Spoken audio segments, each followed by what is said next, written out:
ছাত্রছাত্রী আমার চ্যানেলে ভিডিওটি দেখার জন্য স্বাগত জানাই। তোমরা যারা অষ্টম শ্রেণীতে সেকেন্ড সামেটিভ পরীক্ষা দেবে তাদের জন্য রায় মার্টিন প্রশ্ন বিচিত্রা থেকে মডেল কোশ্চেন পেপার 5 এর প্রশ্ন উত্তর নিয়ে আজকের ভিডিওতে হাজির হয়েছি।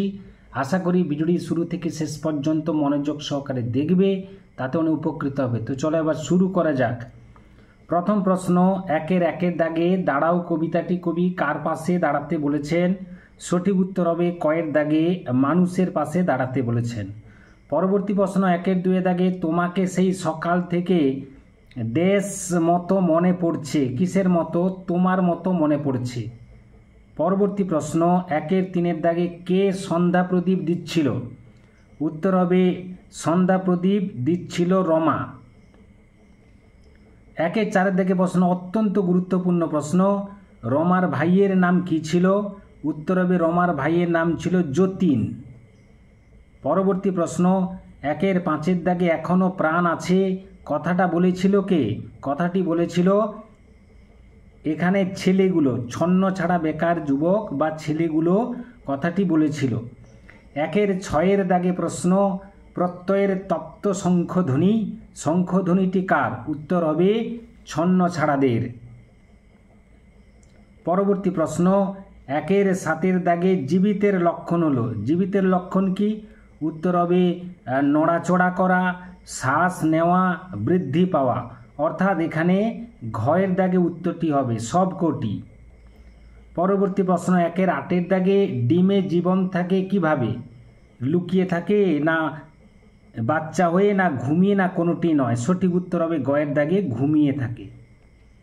রৌদ্রে যেন গন্ধ লেগে আছে, কিসের গন্ধ?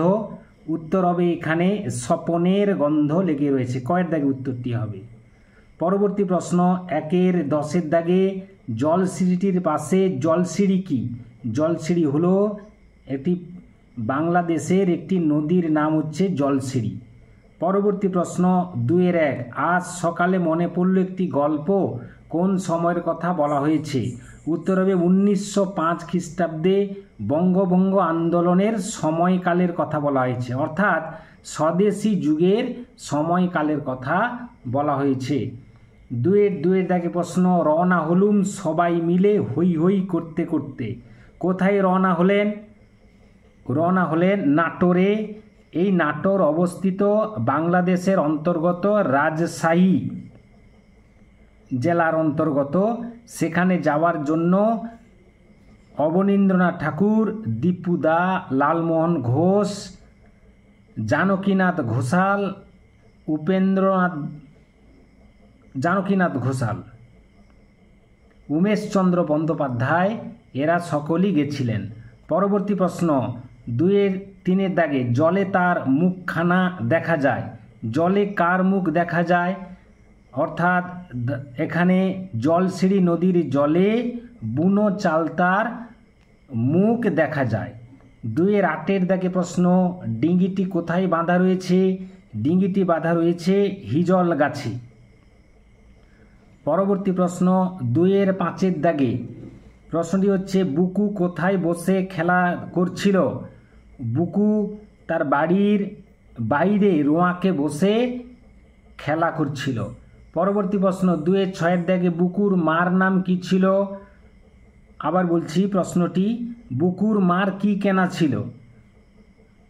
বুকুর মার কেনা ছিল সিনেমার টিকিট। পরবর্তী প্রশ্ন, অপু কার সঙ্গে প্রথম গ্রামের বাইরে পা দিল? অপু তার পিতা হরিহর রায়ের সঙ্গে এই প্রথম গ্রামের বাইরে পা দিয়েছিল। পরবর্তী প্রশ্ন, 2-8 দাগে হরিহর কোন শিষ্যের বাড়ি গিয়েছিল? হরিহর লক্ষণ মহাজন নামক শিষ্যের বাড়ি গিয়েছিল। কে কেন অপুর পায়ের আঙ্গুলে পাথরকুচির পাতা বেঁধে দিয়েছিল?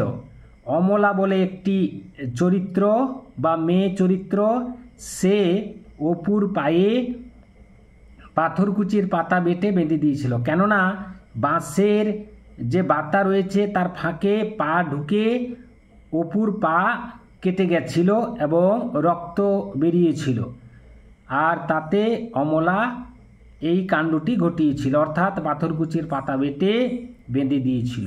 দুর্গা ছোট হাঁড়িতে কি রান্না করেছিল? দুর্গা ছোট হাঁড়িতে ভাত রান্না করেছিল।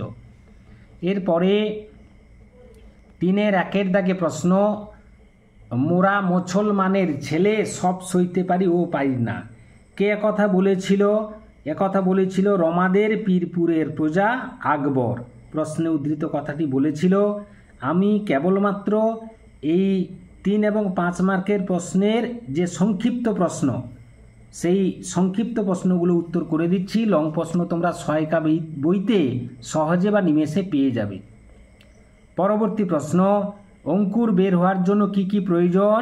বৃক্ষ শিশু কোথায় নিদ্রা যায়?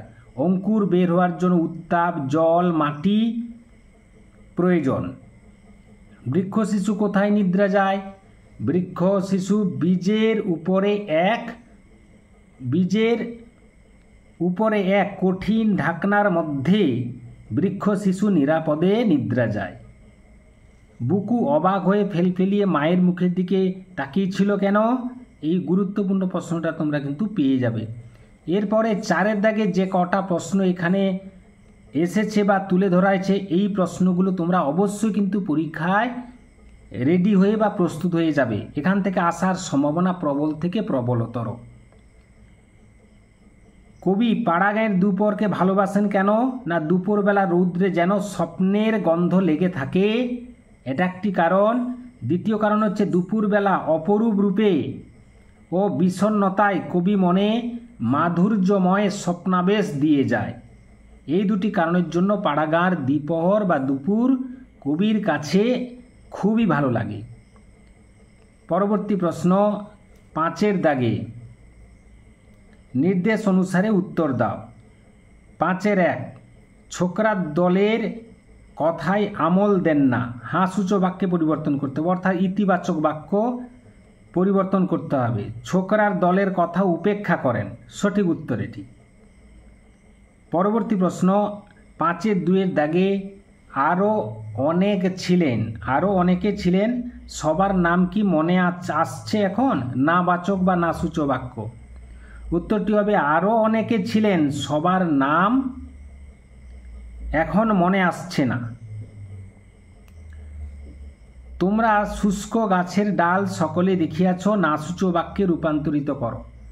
না সূচক বাক্যে রূপান্তর করলে হবে শুষ্ক গাছের ডাল তোমাদের কারোর অদেখা থাকে নাই। তারপরে রয়েছে 6-এর দাগে মাথা শব্দটি 3টি ভিন্ন অর্থে বাক্য রচনা করো। প্রথমত, পড়াশোনায় মেয়েটির পাকা মাথা, এখানে মেধাবী অর্থে মাথা শব্দটি প্রযুক্ত হয়েছে। পেরিমোহন বাবু আমাদের পাড়ার মাথা, এখানে কর্তা অর্থে মাথা শব্দটা ব্যবহার হয়েছে।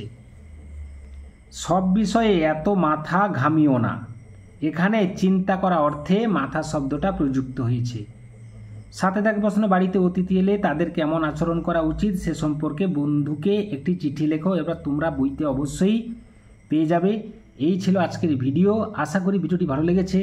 লাগলে অবশ্যই একটা লাইক করে দাও, শেয়ার করে দাও। চ্যানেলে নতুন হয়ে থাকলে চ্যানেলটি অবশ্যই সাবস্ক্রাইব করে চ্যানেলের পাশে থাকো।